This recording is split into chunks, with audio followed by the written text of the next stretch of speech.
আসসালামু আলাইকুম। শুরু করছি অবরুদ্ধ নিশীথ উপন্যাসের দ্বিতীয় এবং তৃতীয় পর্ব। লিখেছেন তেজস্মিতা মর্তুজা। পরদিন ক্লাস শেষে ভীষণ ক্লান্ত অন্তু।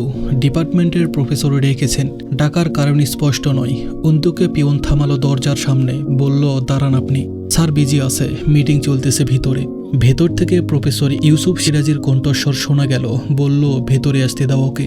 অন্তুর একটু সন্দেহ হলো, কোনো গুরুতর বিষয় নয় তো। ভেতরে প্রবেশ করে সালাম জানালো।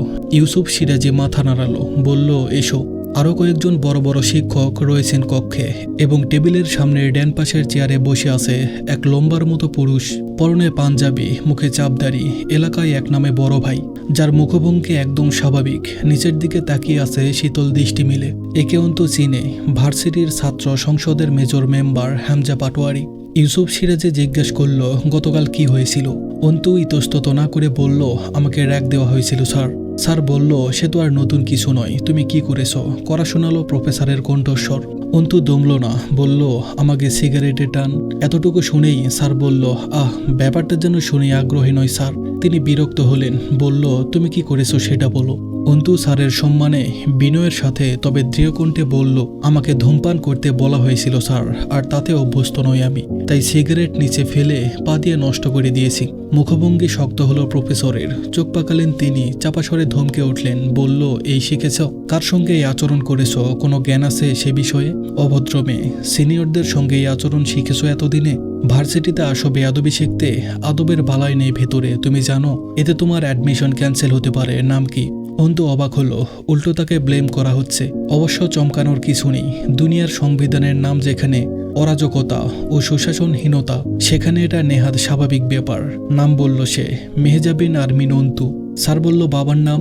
একটু ভয় হলো অন্তুর। এসব আব্বুর কানে গেলে আব্বু সম্মানী মানুষ, তামাশা নিতে পারবেন না। সে জবাব দিল, আমজাদ আলী প্রামাণিক। স্যার বলল, স্কুল মাস্টার আমজাদ নাকি? অন্তু বলল, জি। স্যার বলল, এখনো মাস্টারি করে? অন্তু বলল, জি না, রিটায়ার্ড করেছেন বছর খানিকের মতো। ইউসুফ সিরাজি হামজাকে জিজ্ঞেস করলেন, হামজা তুমি কিছু বলবে? হামজার মুখভঙ্গি দুর্বোধ্য। বোঝার চেষ্টা করলো অন্তু, অথচ বিশেষ অভিব্যক্তি নেই মুখে। অন্তুর দিকে তাকালো না, একবার চোখ তুলে মৃদু একবার ঘাড় নেড়ে দাম্ভিকতার সাথে ডান হাতে তর্জনী আঙ্গুল তুলে ইশারা করলো অন্তুকে বের হয়ে যেতে। জলদ গম্ভীর প্রতিক্রিয়া তার, যেন নেহাত অনিচ্ছুক সে অন্তুর সাথে কোনো প্রকার কথা বলতে। কক্ষ থেকে বেরিয়ে অন্তু থমকালো। সে কি কোনো অনিশ্চিত ঝামেলায় জড়িয়ে যাচ্ছে? একটা অজানা বিষণ্ণতা টের পেল সে ভেতরে, যা যুক্তিহীন বলেও মনে হচ্ছে। আবার কিছু একটা খোঁচাচ্ছে ভেতরটাই খুব। হামজা পাটোয়ারি কেন বসেছিল ওখানে? আজ প্রথমবার অন্তু হামজাকে এত কাছ থেকে দেখলো। আগে দেখেছে বিভিন্ন পোস্টার এবং প্রোগ্রামের ব্যানারে, নয়তো ভার্সিটির প্রোগ্রামে বক্তব্য দেওয়া বা নেতৃত্ব প্রদানের সময়। শহীদ মিনার চত্বর পেরিয়ে যাবার সময় মেয়েলি ডাক কানে এলো। মেয়েটা পরিচিত, নাম তানিয়া, ওর 2 ইয়ার সিনিয়র। এগিয়ে গিয়ে বলল, জি আপু। তানিয়া বলল, গতদিন আবার কি হয়েছিল ভার্সিটিতে? অন্তু বসলো সিঁড়ির উপর, বলল, গতদিন আবার কেন? এর আগেও কি কিছু ঘটেছে নাকি ভার্সিটিতে? তানিয়া জিজ্ঞেস করলো, কোন ইয়ারে জানো তুমি? অন্তু বলল, 2nd ইয়ার। তানিয়া বলল, ও আচ্ছা, ছুটিতে ছিলে তোমরা। ভার্সিটিতে হওয়ার কি আর কোনো কমতি আছে? একের পর এক হই। তোমার কি হয়েছে গতদিন জয়ামিরের সঙ্গে? অন্তু কপাল জোড়ালো। জয়ামির? প্রশ্নটা খুব অপছন্দ হলো তানিয়ার। বিরক্ত হলো, বলল, 2 বছর ভার্সিটিতে পড়ছো, এবার কি বলবে জয়ামির কেউ চেনো না নাকি?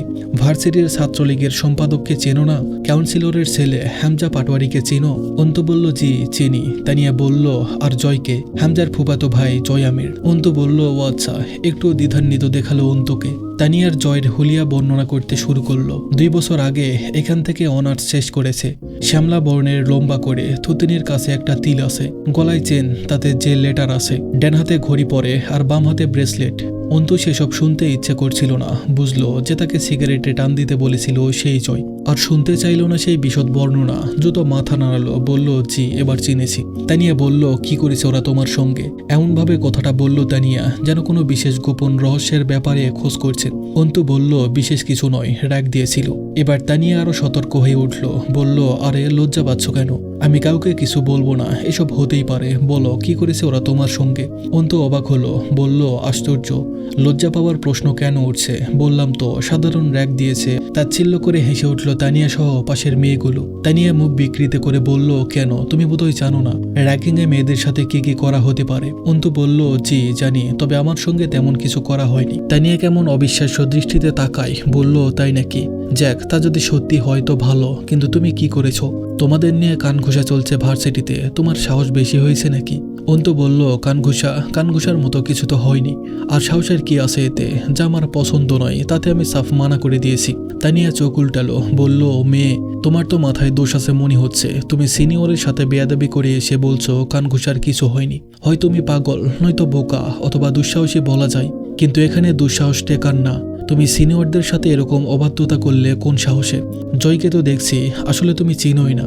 ভার্সিটিতে কি ঘাস কাটতে আসো? খবর বা রুলস কিছুরই জ্ঞান রাখো না নাকি?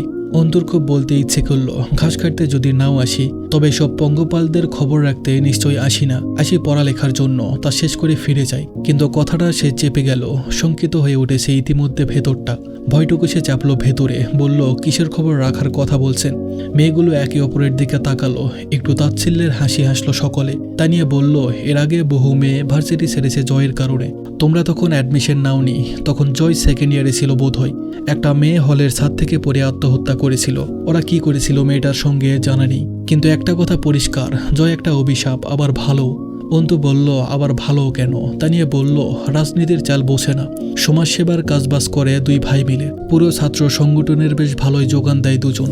ত্রাণ, চিকিৎসা, স্বাস্থ্য, দুর্যোগ এসব বহুত অবদান আছে তাদের। এরিয়ার লোকের মনোযোগ কেড়েছে নিজের নেতৃত্বের জেরে। অথচ বখাটেপনা ছাড়তে পারেনি, তবে সেটার কোনো প্রমাণ থাকে না, বুঝলে? অন্তু একটা ছোট্ট শ্বাস ছেড়ে জিজ্ঞাসা করলো, আমাদের ছুটির মধ্যে কি হয়েছিল ভার্সিটিতে? তাই নিয়ে চারিদিকে ভালোভাবে তাকালো কয়েকবার, বেশ কিছুক্ষণ চুপ রইল। এরপর নিচু আওয়াজে বলল, শোনো, তুমি এখনো ছোট, এত বোকার মতো চলবে না, পরিস্থিতি বুঝে চলতে হয়, নয়তো মারা পড়বে।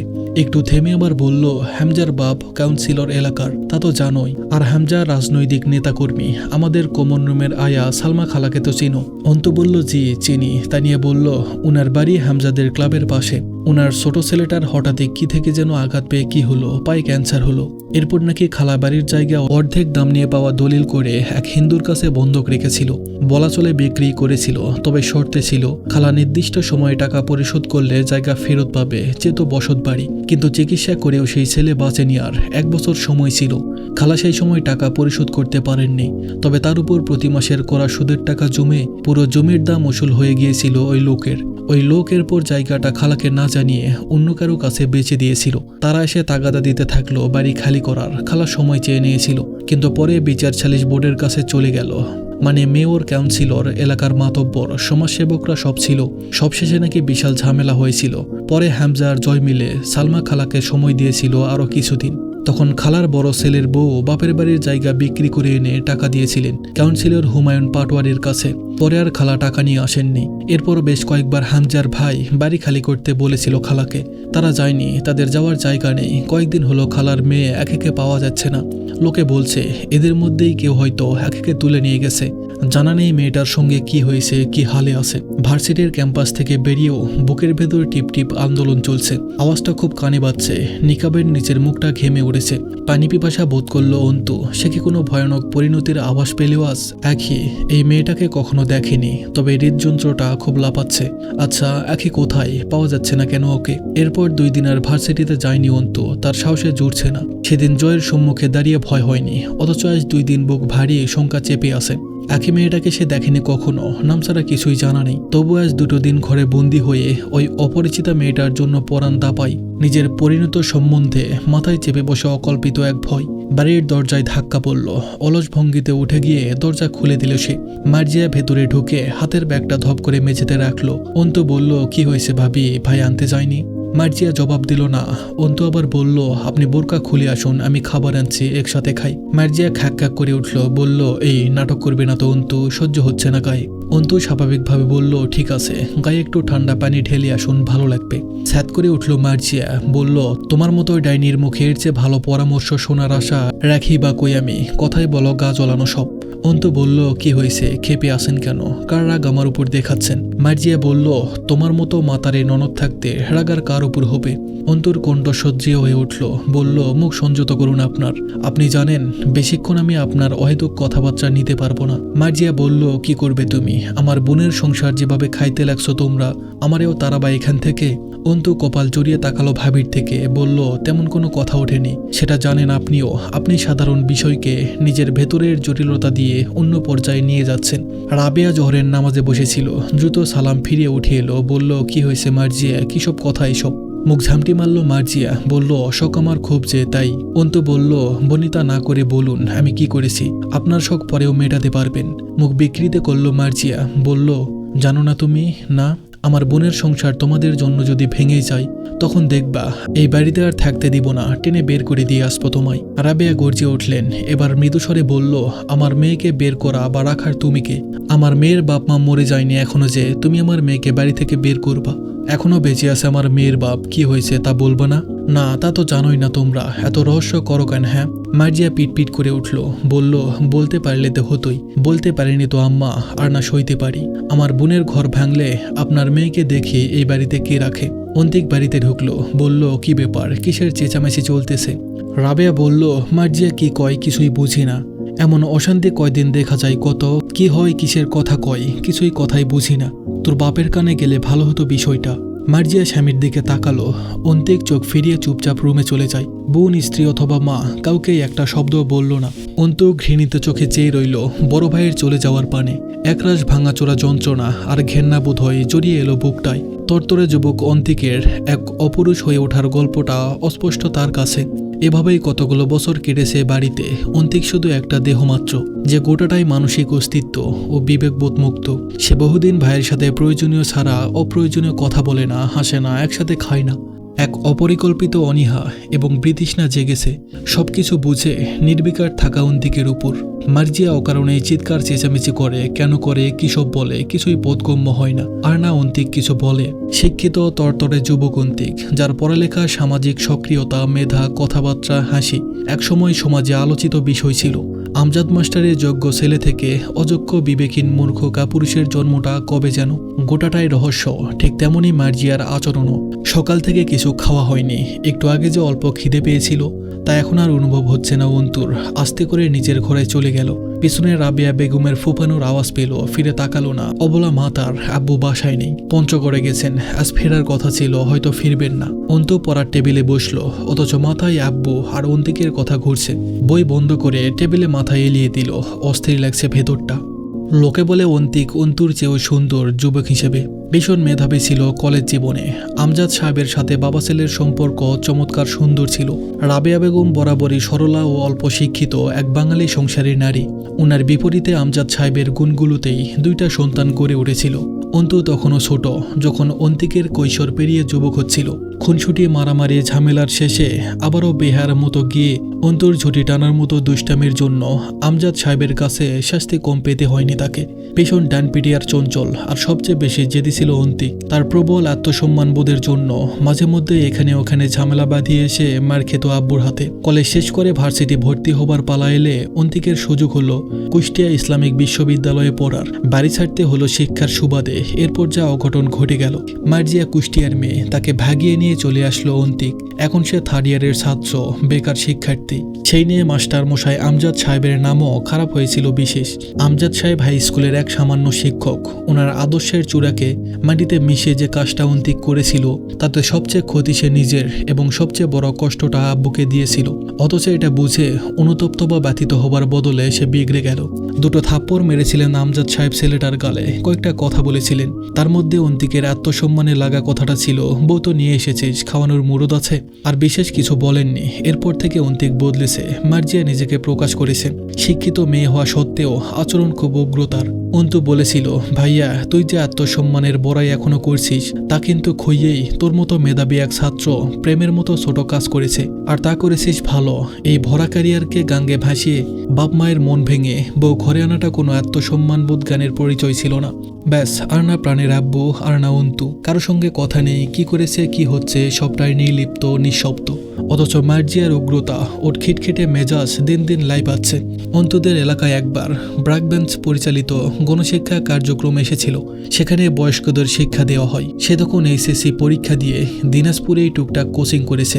শখের বিষয় বড় নিরক্ষর মানুষদের শিক্ষা দেওয়া। সেও শিক্ষিকা হিসাবে যোগদান করেছিল সেখানেই পরিচয় হয়েছিল তাসিনের সাথে ওর। তাসিন ওর প্রেমে পড়ল বাড়ির লোকদের সাথে, বিশেষ করে রাবিয়ার সাথে খুব সখ্যতা গড়ে উঠেছিল তার।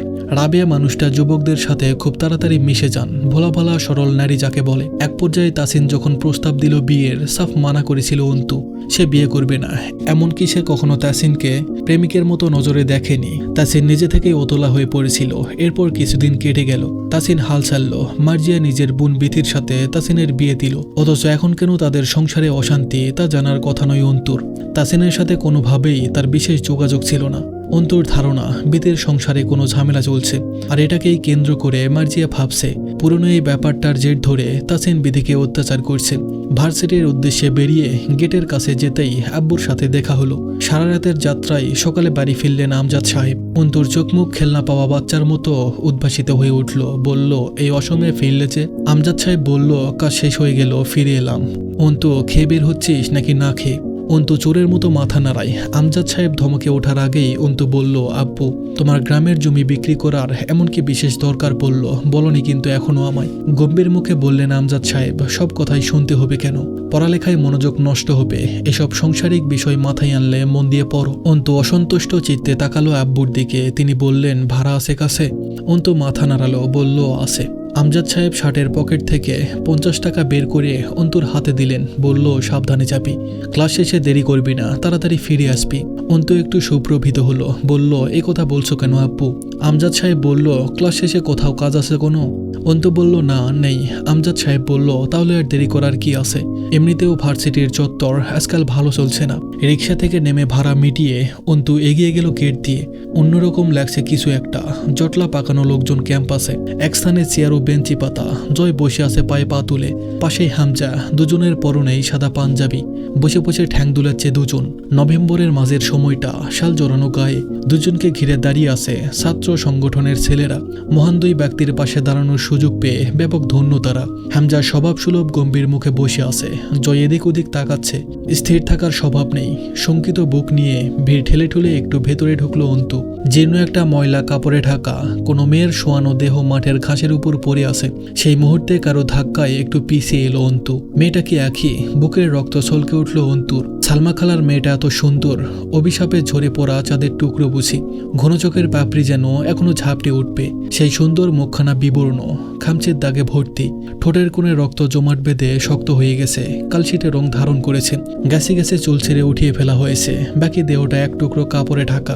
সেই কাপড়টুকুর নিচে এতগুলো মানুষের ভিড়ে কোনো এক মেয়ের নগ্ন দেহ পড়ে আছে। অন্তুর মনে হলো সে মানসিক ভারসাম্য হারিয়ে ফেলেছে, যার ফলে শরীরটা ভার ছেড়ে দিতে যাচ্ছে।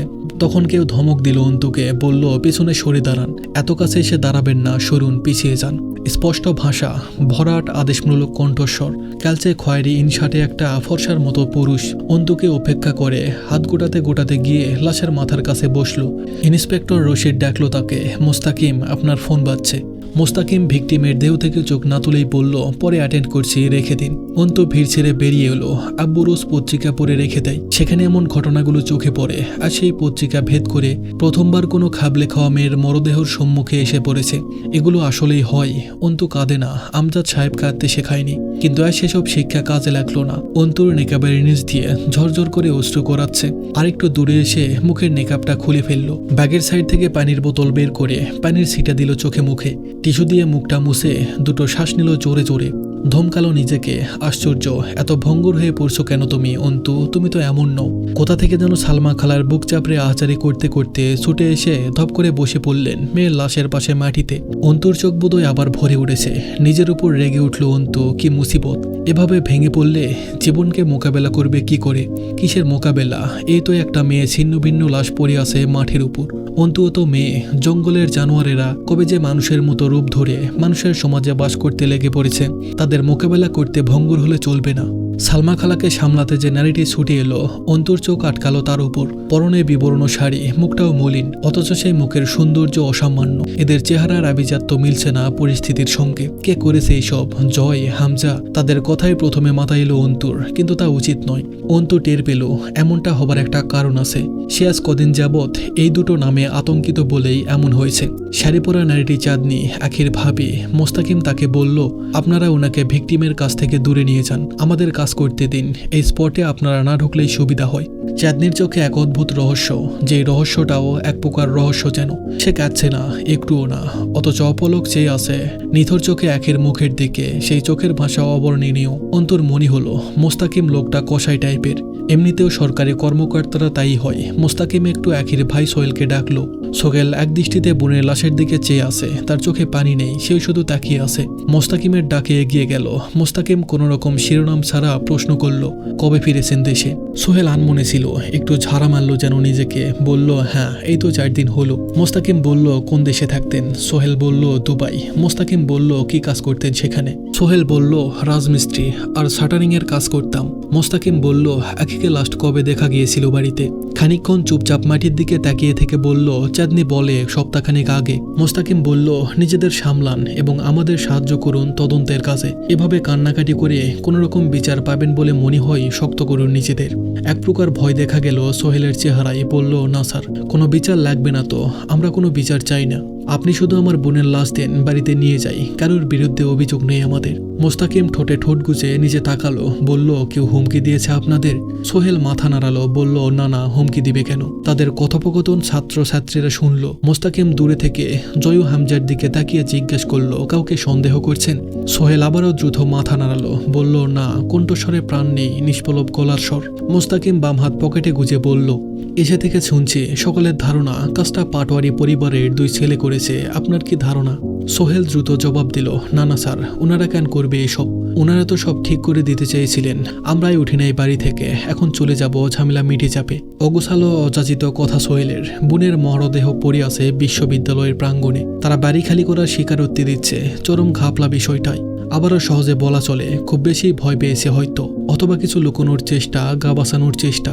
মেয়েটা ধর্ষণের শিকার এবং ধর্ষণটা অপ্রকৃতস্থ করার দ্বারা সংগঠিত হয়েছে একের দেহে, তাই বলছে।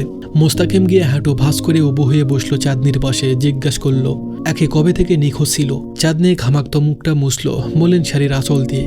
বলল, সপ্তাহখানেক আগে দুপুরে স্কুল থেকে বাড়ি আসছে। টেস্ট পরীক্ষা চলতেছিল এসএসসির। বিকেলে বাইর হয়ে গেল কোচিংয়ে যাওয়ার জন্য। এই তো ফিরে এসেছে স্যার। অন্তর কলিজায় মনে হলো সজোরে এসে একটা তীর তীব্র বেগে গেঁথে গেল। এই তো ফিরে আসছে স্যার। মোস্তাকিম উঠে দাঁড়িয়ে রশিদকে ডাকলো, বলল, এদিকে আসুন। রশিদ বলল, জি স্যার। রশিদ এগিয়ে এলো। মোস্তাকিম তার হাত থেকে ফোনটা নিতে নিতে বলল, যত দ্রুত সম্ভব তদন্তের কাজ শুরু করুন। বডিটাকে ফরেনসিক ল্যাবে পাঠানোর ব্যবস্থা করুন, as soon as possible. Rashid মাথা নাড়ালো, আবার বলল, কিন্তু স্যার, গার্জিয়ানরা তো লাশ বাড়িতে নিতে যাচ্ছে, খুব জিদ ধরে আছে। কোনোভাবেই তার লাশ কাটাছেড়া করতে দিতে রাজি নয়। আপনি একটু কথা বলুন ওদের সঙ্গে। মোস্তাকিম মাথা নাড়ালো, বলল, আচ্ছা, কথা বলছি, দ্রুত করুন। ক্যাম্পাসে লোক জড়ো হচ্ছে, একটা হাঙ্গামা হবার চান্স আছে। তার আগেই বডি ট্রান্সফার করুন মর্গে। কখন কে জানে জনতার মাঝে বিক্ষোভ জেগে ওঠে। প্রফেসর এগিয়ে এলেন মোস্তাকিমের দিকে, হাত বাড়িয়ে হ্যান্ডশেক করলেন মোস্তাকিমের সঙ্গে। বলল, আমি প্রিন্সিপাল ইউসুফ মিরাজি।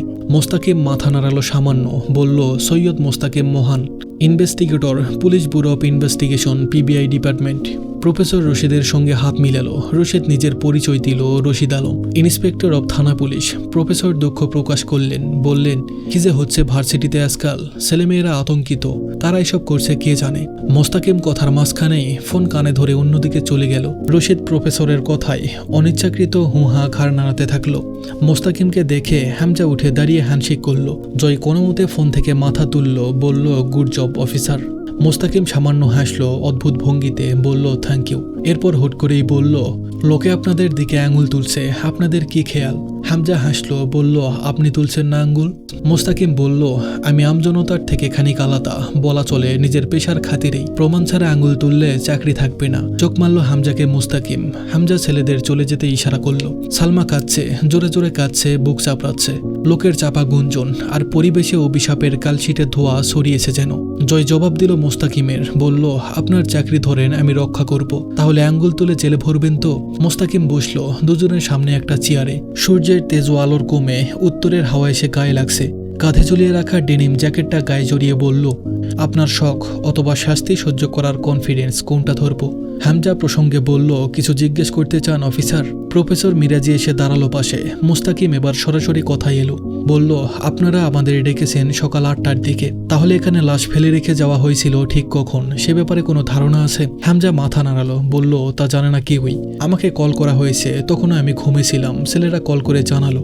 জয়ের দিকে ফিরল মুস্তাকিম। জয় মাথা ঝাঁকালো, বলল, ভাই আমাদের জায়গায় নিয়ে আসছে, আমি ঘুমাচ্ছিলাম। মুস্তাকিম জিজ্ঞাসা করলো, আপনারা একসঙ্গে থাকেন? জয় মাথা নাড়ালো, বলল, এক বাড়িতে এক ঘরেই থাকতাম, লোকে বদনাম করবে জন্য থাকা হয় না।